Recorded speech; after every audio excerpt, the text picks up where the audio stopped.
টিংখাঙৰ কৃষক উদ্যোগীসকলক লৈ এখন সমবায় সমিতি গঠন কৰা হৈছিল। সেইখন হ'ল দিহিংচাং বহুমুখী সমবায় সমিতি লিমিটেড।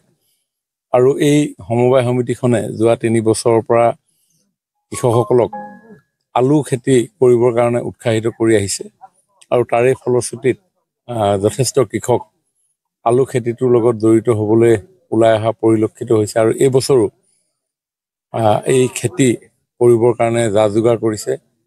আৰু গোটেই সমবায় সমিতিখনৰ লগত মই যিহেতু প্ৰত্যক্ষভাৱে জড়িত হৈ থাকোঁ, সমিতিখনৰ সভাপতিৰ দায়িত্ব মোৰেই আছে। গতিকে আজি খেতি পথাৰত আহি আলু বীজ ৰোপণ কৰা এই কামত আমি সহযোগিতা কৰোঁ। এইবাৰ প্ৰায় 80জনমান কৃষকে এই খেতি কাৰ্যত জড়িত হৈছে। এতিয়া লাহেকৈ আৰম্ভ হৈছে। অলপ কিছুদিনৰ পিছত গম পোৱা যাব কিমান মাটিত আমি খেতি এবাৰ কৰিম।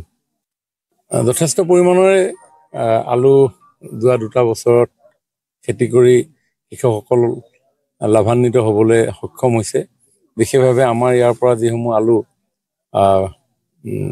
প্ৰডাকশ্যন কৰা হয়, উৎপাদন কৰা হয়, এইসমূহ আমাৰ অসমত এটা multinational company PepsiCo India holding private limited তেওঁলোকৰ কাৰণে প্ৰেৰণ কৰায়।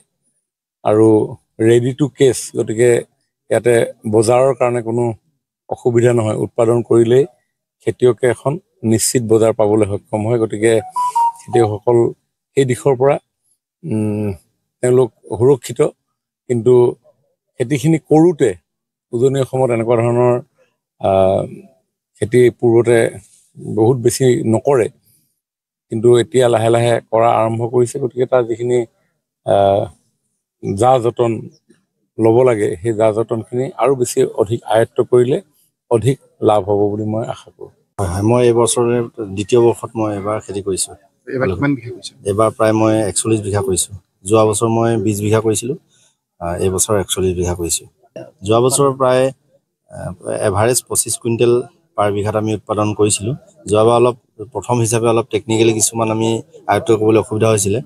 সেইখিনি আয়ত্ব কৰি এবাৰ আমি নতুন উদ্যমেৰে আৰু দিহিংচাং সমবায় সমিতি তথা আমাৰ সন্মানীয় বিমল বৰা ডাঙৰীয়াৰ যি সহযোগিতা তথা পানী যোগান জলসিঞ্চন বিভাগৰ সহযোগিতাত আমি এইবাৰ মানে 41 বিঘাত আমি আৰম্ভ কৰিবলৈ লৈছোঁ কৃষি কাৰ্য।